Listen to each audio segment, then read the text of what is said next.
but I know we need a little time to chat, and we're live, and we got a lot to say.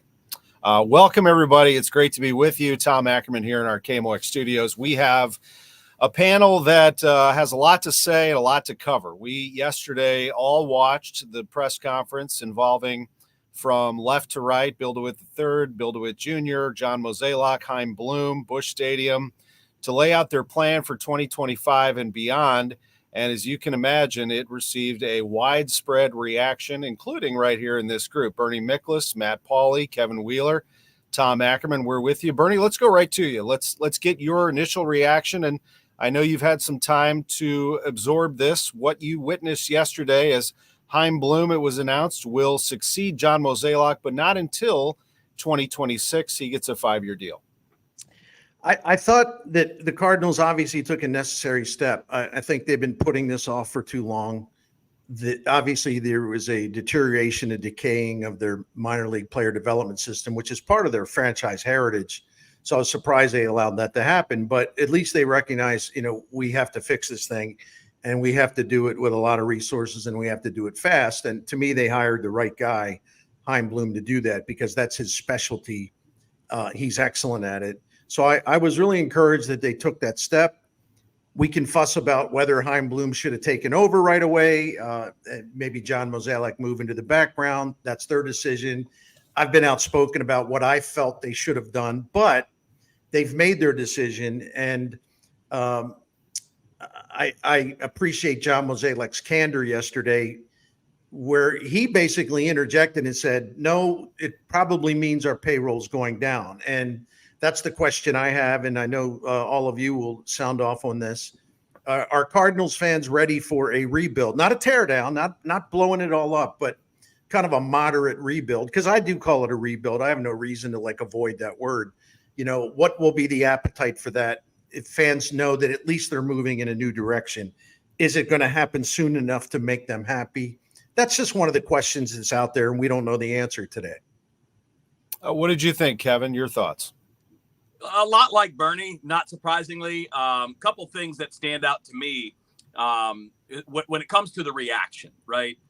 When they say the payroll's coming down, they didn't specify that it's coming down 10 million, 50 million, 80 million. We have no idea. So I think my counsel to Cardinals fans is don't overreact to that until you see how much it is. If the payroll's down 10 million, that's nothing. That's no big deal. That's what you spent on Lance Lynn. You can get by without a Lance Lynn. That's not a big deal. Secondly, I don't think that this means they're going to be worse next year. I mean, a lot of the salary that's going to go away are guys that either didn't contribute or produced at numbers below what you're paying them to do. So this doesn't automatically mean a step back in terms of your won-loss record next year. And if you're doing things smarter, like playing Luke and Baker against lefties, you can actually be a better offensive team and score a few more runs. And you might get something from a young guy like Michael McGreevy or maybe eventually Quinn Matthews that's going to be higher end than a 38-year-old pitcher who doesn't miss bats. So I want to temper the reaction, right? I think that it's a fair criticism that I share that we need to hear more from Chaim Bloom.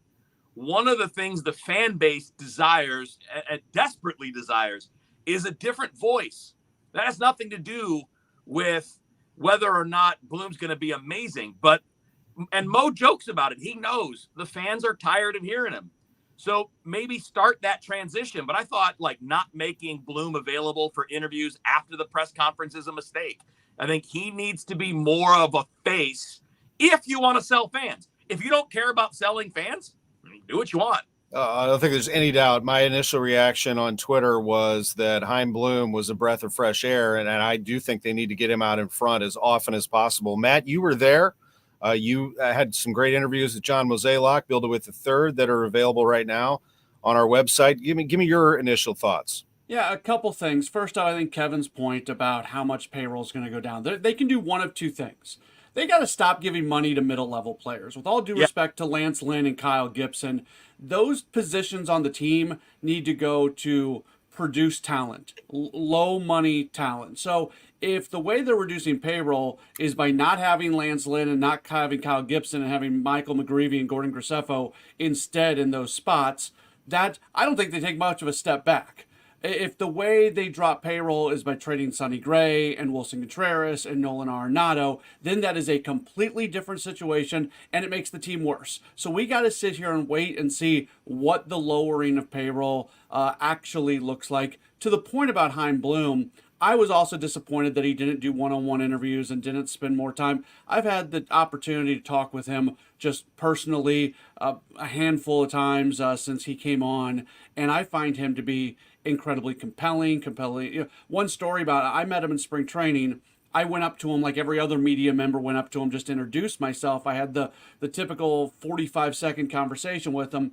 Next time I see him, hey, Matt, how's it going? How's your family? Like, he remembered all these things. He is so personable. He's so interesting. I think he's a really compelling character in all of this, and I do think the Cardinals would be smart to put that on display. Well, I agree, and I had one chat with him. It was down in spring training, and it was a nice long chat. And boy, I mean, his mind, he was just everywhere, and he was very interested in St. Louis as a market. And I agree with you wholeheartedly, Matt. I think that he is going to be someone that, as people get to know, they're really going to appreciate. And Bernie, I wanted to toss back to you one more thing about the actual press conference itself, and then we'll get into this future and what it's all looking like. But, you know, I just passed someone in the hallway on my way in here, and I said, how's it going? They're like, I'm just bummed out about the Cardinals. And I'm like, you know, this is supposed to be the start of this new era.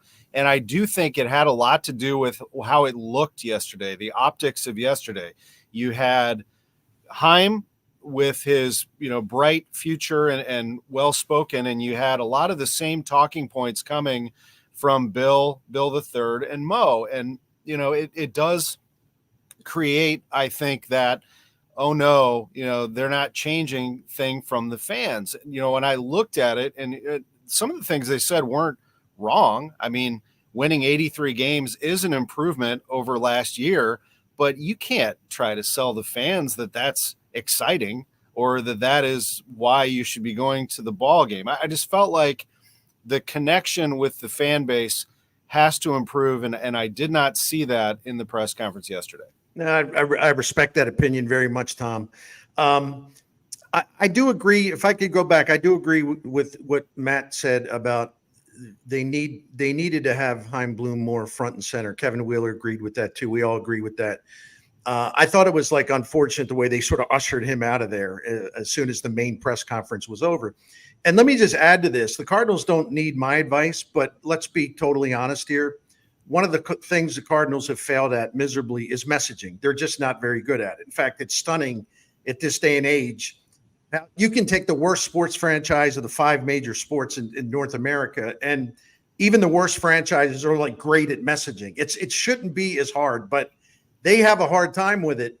So my advice to them, not that they need it or want it, is that the work that Chaim Bloom is going to be doing in 2025 is extremely important to the future of the franchise. It is extremely important. And it's best if you want fans to understand what you're trying to do, what your objectives are, why it will be better, why this will lead to a better team. You will come through this much better off for the future. You need to have him not constantly. He can't stay underground next season. Well, he's working on the minor league stuff. You need to bring your fans into the loop about what exactly he's doing and why, and also to offer progress reports, because they're going to be doing some fantastic things. And I think most fans would be enthused about the changes because they understand that it will lead to better days and it'll get back to the Cardinals' strength, which they allowed to become a weakness: player development, technology, all this stuff, analytics. So they can't keep Chaim Bloom out of the limelight all of next season.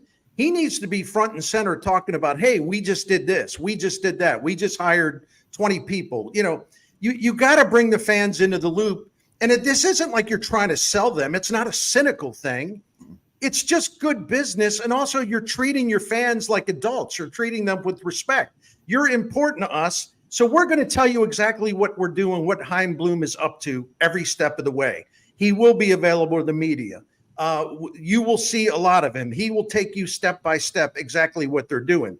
Like if they keep that in the dark, I don't know what to say. I mean, I can't believe that, frankly, they would be that dense. I got to assume that they'll do this. If you want people to buy into this, you got to tell them what they're buying into. You got to tell them why it's a good thing, and you have to back it up with details. So I wanted to get that part out there. He can be a valuable asset to sort of getting people to believe that, okay, I get it now, and I think we're going to be okay. I think they're going to be better off because of this. But that's not going to happen if you don't want to put him in front and center, because of some territorial things or whatever. Anyway, I'll no shut question. up now. And Kevin, there was like no mention at all the entire time, and it was a short press conference, but there was no mention of Ollie Marmol like once. Not I mean, Right.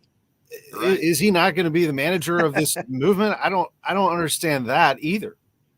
There's a lot I didn't understand from yesterday. I think the overall idea of what they're doing is right. It makes sense, right?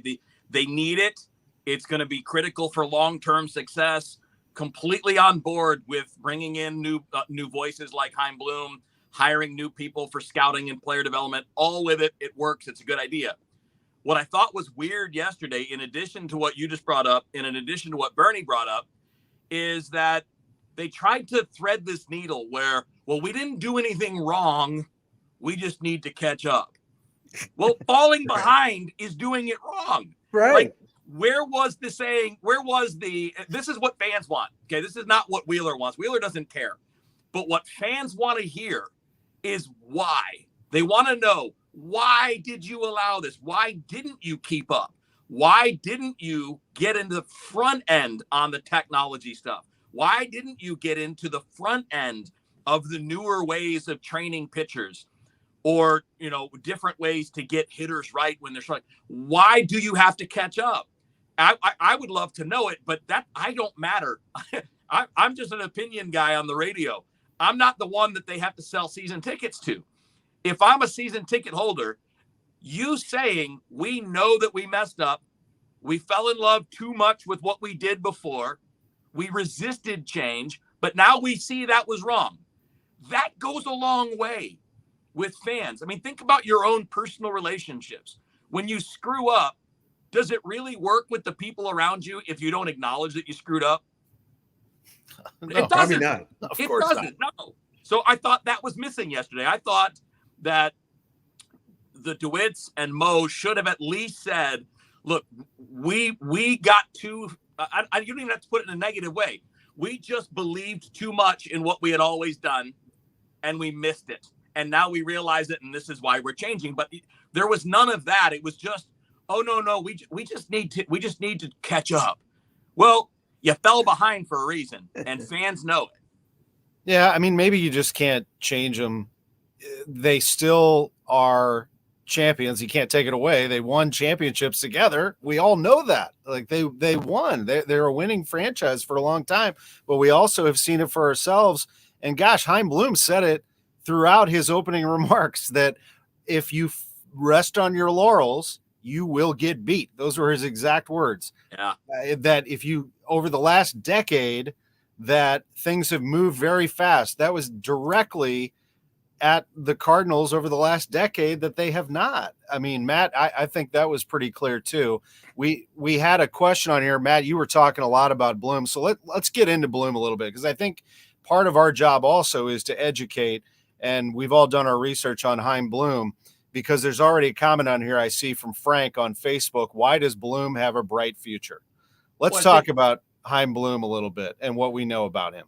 Yeah, so I look more at his time in Tampa than I do Boston. I think he had a meddling owner in Boston that didn't allow him to do his job there. So let's evaluate this guy on what he did in Tampa. And he built a player development system, or he was part of a group of people that built a player development system that created high-end talent, that used technology, that used data, that used analytics, that allowed the organization to tell players how to be the best version of themselves. And they won a lot at Tampa with a low payroll.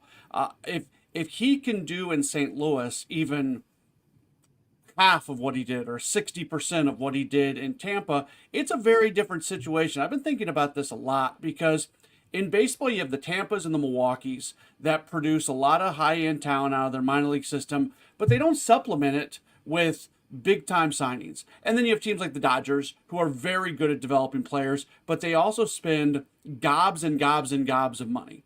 There's not a lot of teams out there that are incredibly smart, incredibly good at developing players and have a respectable payroll where you're able to go out and spend legit money on guys that can come in. And that's what I'm hoping for the Cardinals here, that they're able to have most of their roster as homegrown type players, but they're still able to keep payroll at a certain level where you're able to bring in players to fill holes. And when I look at Bloom, I look at Tampa and I say this is a great opportunity for the Cardinals to get back to producing talent. He understands technology. He understands data. He understands all these things. He's an incredibly smart person, and that's what excites me about him being part of the organization. Bernie, I already got it on Twitter back at me. Like, well, he failed in Boston. Yeah, No, he didn't. He traded Mookie Betts. No, he didn't. That's not what happened. Tell me about Boston.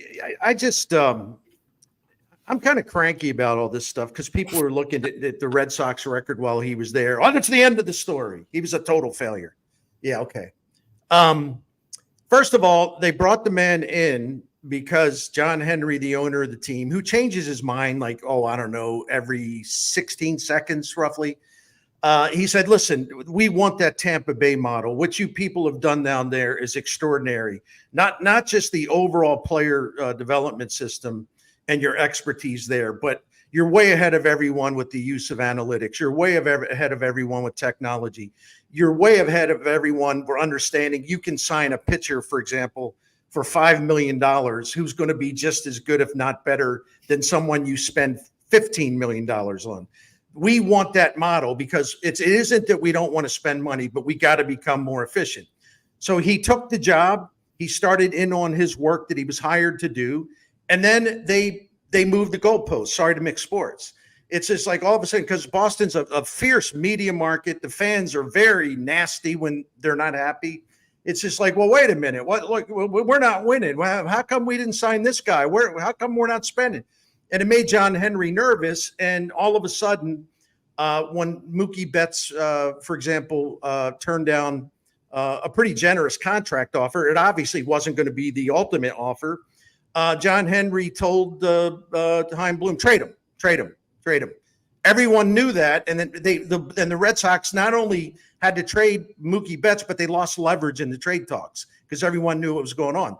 Then one thing I hear people that are uninformed to talk about, well, how could they let Xander Bogaerts out of there? Well, first of all, look at the Xander Bogaerts contract in San Diego, and you tell me if that was a good idea. It's a horrendous contract, okay? But he didn't have any power to re-sign Xander Bogaerts.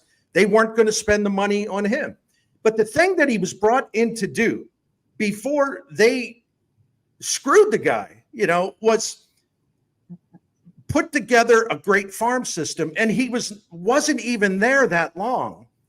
But with the changes he made in their farm system and their player development system, they went from having one of the worst farm systems in the majors for quite some time. At midseason, Baseball America ranked them third in the major leagues, and MLB Pipeline has them way up there. So the thing that they hired him to do, he did. And because the owner is fickle and changes his mind every minute, that doesn't mean that Chaim Bloom is a failure. He did really exceptional work with the assignment that he was given. And if people want to be closed-minded to that, go ahead. I don't have to join you because I've done a lot of research on this guy, and I'm convinced. Well, what do the Cardinals need? If you don't like Chaim Bloom, if you don't think that he makes sense or what's so great about him, let me ask you a question. See, I'm getting fired up now. Let me ask you a question. Did you like what Jeff Luhnow did for the Cardinals? Did you like that? Bill DeWitt hires this guy. Well, what's he doing hiring a guy out of the corporate business world? He's not a baseball guy. Because Bill DeWitt, to his total credit, said, hey, baseball's going in a different way. We got to change our model. We can't do it like this. we've got to have, in the great Cardinal tradition, we have got to have a thriving, blooming farm system. Homegrown players always on the way. We've gotten away from that. And then once you have your own self-sustaining system and an efficient payroll, then you can go out and add big salaried players to that. And so he brought Jeff Luhnow in, and the Jeff Luhnow era in St. Louis was a smashing success. So the people that are talking about, well, I don't understand it, blah, blah, blah, blah, blah. He only finished 5 games above 500 in Boston. If you liked what Jeff Luhnow did, you should love the fact that they've brought in Chaim Bloom, because it's basically the same thing they're trying to repeat. So it's not that complicated. No, my friends, it ain't that complicated. If you like Luhnow, you should like this hire. And Kevin, if you Good want use of the term blooming farm system, by the way. There you go. Oh, I didn't even realize that. There you go. And That's he's a right. writer, Hall of Fame writer. The baby birds are back. No, but I wanted to say that the biggest example to me of the failure of this player development system, all you have to do is look at the Cardinals starting rotation. Take Palante out because he's the addition that saved them for a little while, but the whole thing's free agent patches. Miklasz, Matz, Gray, Lynn, Gibson. You can't have it, Kevin. And Bloom's expertise, how he made his name in Tampa, was finding players too. But he was like lauded as like the expert when it came to bringing pitchers in and developing them. Yeah, and look, we all have talked about this. Who is the last Cardinals homegrown prospect? We won't count Palante because as of right now, he looks like he's a piece for next year. But before Palante, even if we're generous and count him, who's the last homegrown starting pitcher that they kept that actually stuck around and was decent or good? And it was Jack Flaherty. He debuted 7 years ago. He's already in his second crack at free agency coming up this offseason. So if it takes 7 years to have one of your homegrown guys stick in your rotation as a quality guy, that's a problem. And when we go back to what you were talking about, Bernie, when we go back to, wait, hold up, you're there. When we go back to talking about the Luhnow way and what the Cardinals did so well, you go back to those years, it was a new guy every other year that was not only in the rotation, but a quality impact guy. It was Lance Lynn, Carlos Martinez. It was Jack Flaherty. It was Michael Wacha. It was Jaime Garcia. Now, all those great relievers too. Yeah. Yes. And they didn't all have great 10-year runs with the Cardinals, but they all had at least 3 or 4 year runs where they were top end guys, not fifth starters. Carlos Martinez, for a period, maybe it was only 2 or 3 years, but he was a top 10 or 11 starter in the National League. That's what they have to get back to that. And maybe Quinn Matthews will be the first in that new wave of those guys. But that has to start happening again, because that was what fueled the success. Because you want to be able to bring in Sonny Gray, right? Sonny's the one we all agree, like, that's the guy you go sign, right? You want to bring in Goldie. You want to bring in Arenado when you need him. But you want to stop filling in with, as you guys put it so well, the expensive mid-level free agents. That's where you go to die when you're going to be bringing in a bunch of those guys. Absolutely. And, and you have to be able to, Matt, have instruction down in the minor leagues. You know, the Dodgers, I know, get a ton of attention for having the $300 million payroll and buying whoever they want. You know what else they buy? Instructors. Their minor league system is loaded with excellent instruction, and it absolutely starts there. And that's part of what Chaim Bloom is going to do. Pathways to success for players, absolutely must have it, but you also have to have them ready to go once they get to this level. Exactly. So I spent 10 years working in the minor leagues. I was with 3 organizations. I was with the Rockies, I was with the Royals, and I was with the Brewers.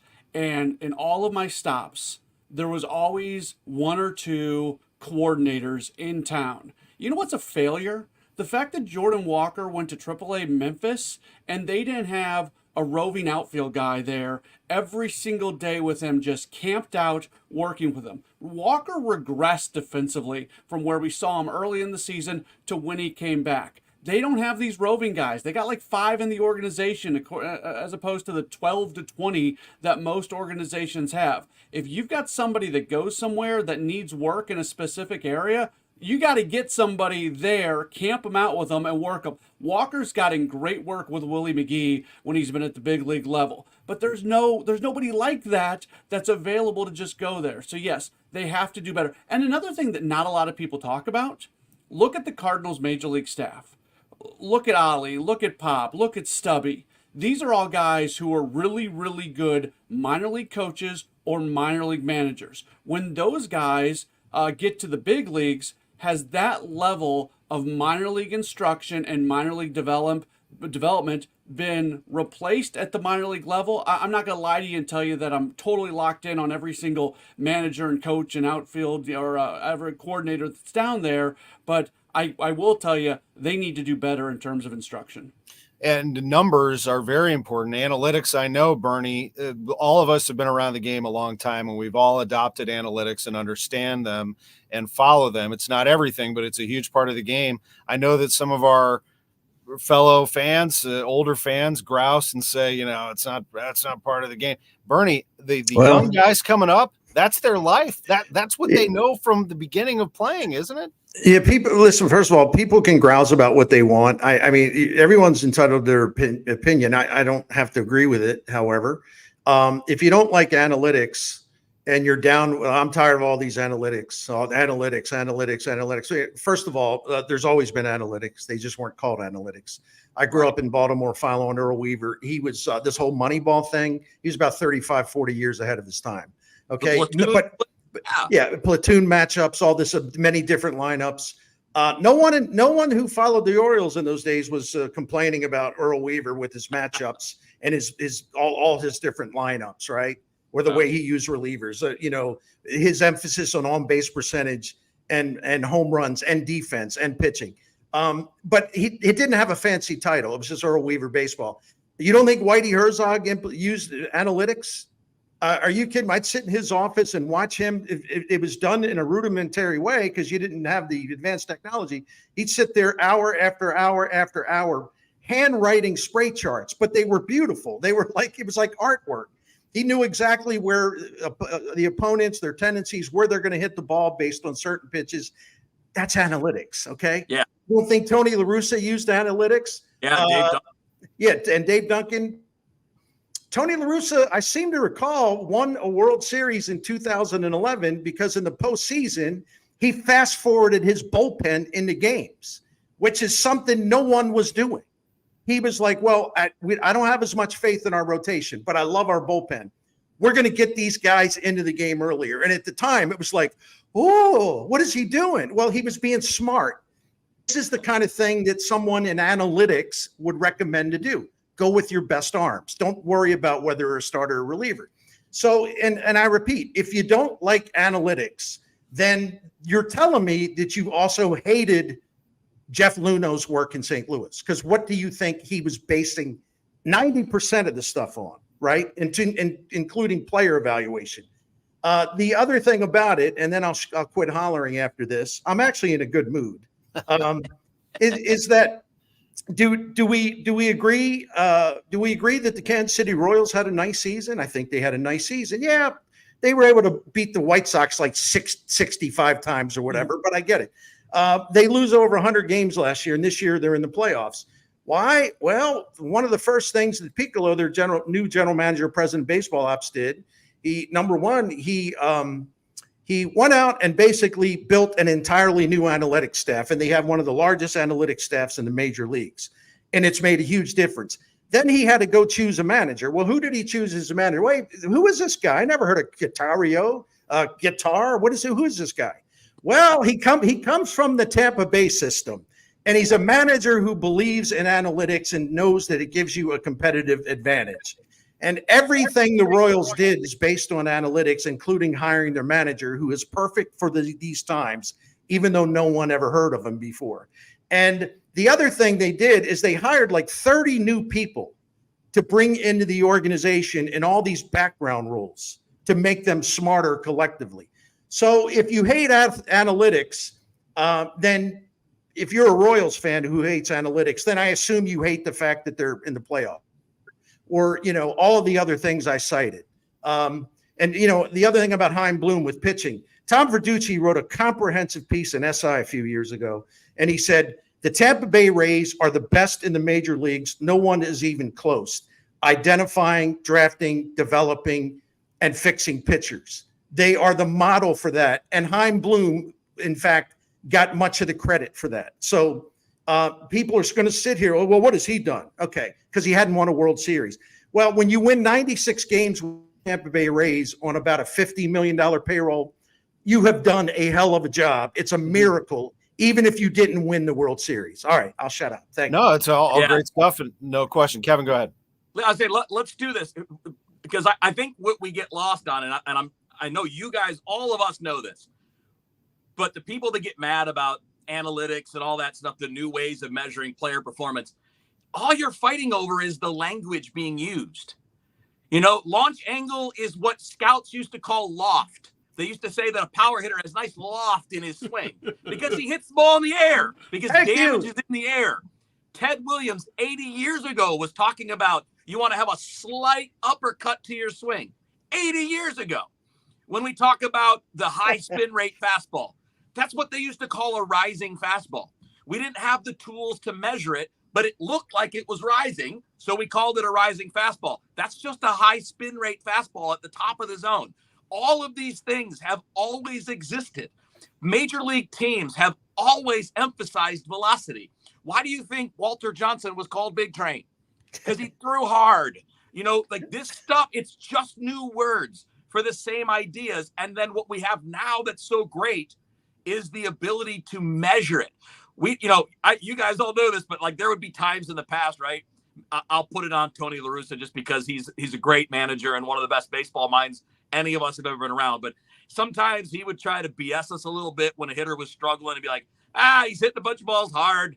They're just right at people. Well, now we know whether that's true or not, right? Now we know, was that ball hit 100 miles an hour? Oh, crap. Yeah, that was bad luck. But really, if we know, it was 78, come on, buddy, you can't mess with us. It's just that we now know the physical components that go into it because we can measure them. And that's all that's changed. The terminology and the tools available to us to measure these things. That's what analytics is. That and looking at large sample sizes of results and drawing conclusions based on that, as opposed to drawing conclusions based on the 3 games you had against that team earlier in the year. 100%. If I can add to something, a couple things real quick. Like one of the things Marmol gets criticized for is because he uses so many different lineup combinations. Okay, number one, you had a lousy offense and you're constantly searching for something that's going to work. Yeah. I would be more bothered by any manager who's just like, you have a failing offense and you're just going, let it ride. Everything's fine. Let it ride. Let the boys stay where they are.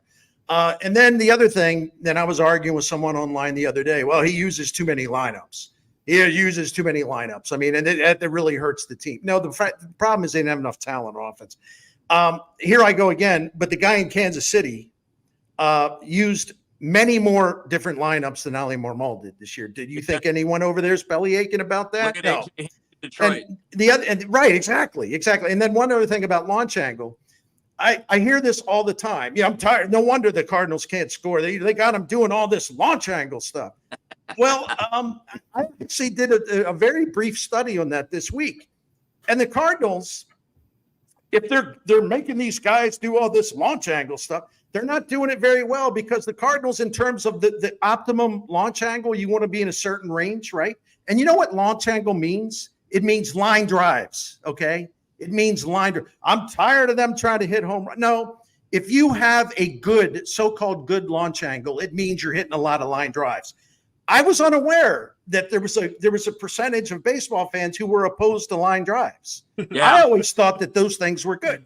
But the other thing, the Cardinals' launch angle this season was terrible.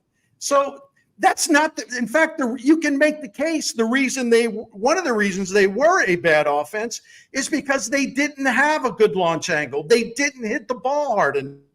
Launch angle produces hard contact. Hard hit rates produce more slugging, more batting average, all those things. The Cardinals actually, whatever they were trying to teach with launch angle, they didn't get it done. The problem was their launch angle was terrible, not that there was too much of it. I just this stuff's not that hard to learn. No. It's just not that hard to learn. Anyway. No, Matt, go ahead. Well, one of the things I harp on a lot is the aesthetics of the game in the 80s and 90s when you're stealing bases and stringing hits together and all that sort of stuff. I'll be the first to admit it. It was more fun and more entertaining to watch. The aesthetics of the game now is not as good as it was previously, but it's because we know more information now. We know what it takes to win games, and that's not what you do. I think a lot of fans confuse aesthetics of the game versus winning baseball. Yeah. And when you're a president of baseball operations, when you're a general manager and you're putting together a team and a style of play, your job isn't to create an entertaining style of baseball. Your job is to win games.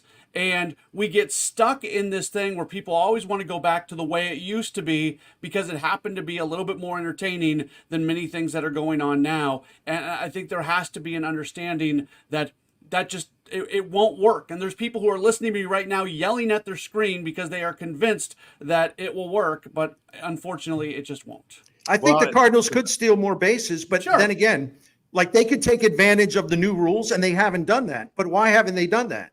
They're not athletic enough. And so there's no point in running into outs. Like Mason Wynn, I've heard a lot this year, as you gentlemen have. It's like, well, man, he needs to steal more bases. You know, he's fast. Who would disagree with that? Except late in the season, maybe this changed the final couple games. He had stolen 10 or 11 bases, but he had been thrown out 5 times. So why would you want him running into outs? I mean, it makes no sense. So, but they have not been able to take advantage of the new stolen base rules. I'm disappointed in that. But then again, they're just not a very athletic team. Last thing before we go, and this could be a lengthy conversation as well, and it's the 2025 team specifically, because we know that player development is going to take at least 2-3 years to get this machine going to where it needs to be. We got that. It's a multi-year plan and all of that. But Kevin, you said something in the beginning that you don't think there's too much of a drop-off from this season to potentially next season. Let's look at personnel. What do you see there in this Cardinals roster? Well, I mean, you'll have a full year of Fetty, who's better than Miles Miklasz, better than Lance Lynn, and better than Kyle Gibson at this stage. I mean, based on this season's performance, he was better than all those guys. So you'll have him for a full season with Sonny Gray. You can have Palante. You obviously have guys like Matthews and McGreevy. I mean, McGreevy's made, 3 starts in the majors, and every one of them was good. I think you have more upside in the rotation. Your bullpen, if you want, you could bring it back intact. You could re-sign Andrew Kittredge at a moderate salary and have the same quality bullpen you had this year, and it was a fantastic bullpen. If I look at the lineup, if I platoon, for example, Burleson and Baker at first, which I'm not saying they will or should, just saying if I did, I bet I get more production than I got out of Paul Goldschmidt. I think there are ways to have a better team with a lot of the same guys. And then, look, smart free agent signings, somebody that hits lefties that's going to play every day against lefties. Maybe Baker's too limited to be that guy, but I use him as the example. I don't think they maximized their team this year. Maybe get Herrera a first base glove and make him that guy where he can play some first base and DH and catch once in a while where his throwing problems aren't going to kill you. There are a lot of ways where you can take what you have now with some very simple additions and have a much more productive and consistent lineup, because you're going to, and again, some of it's going to be like, can Wilson be healthy, right?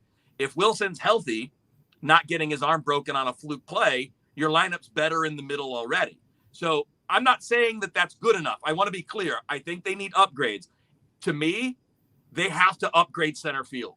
If I'm saying there's one thing on offense that they don't have ready in-house now, is somebody who can play center that can hit a little bit. Because at this point, Siani and Scott are not hitters, not at the major league level. If I want to make this lineup better, I need somebody there every day that can hit at least a little bit, like league average or a little bit better. If I can get that, I think I can bring the other parts together with better instruction, more reliance on analytics, a better view. That was one of the big disappointments to me about yesterday, is I didn't hear anything about what they're going to do differently or better at the major league level to tweak a pitcher that's struggling and maybe change up their pitch mix. You can't add a new pitch in season very often, but you can stop throwing the ones that the other guys are hitting. You can throw them a lot less. Like I pick on Miles Miklasz a lot, and I apologize, Miles, I'm sure you're a nice guy, but his pitch mix the last 2 years is exactly the same. About 27% four seams and 26% two seams and 25% sliders. It's not working.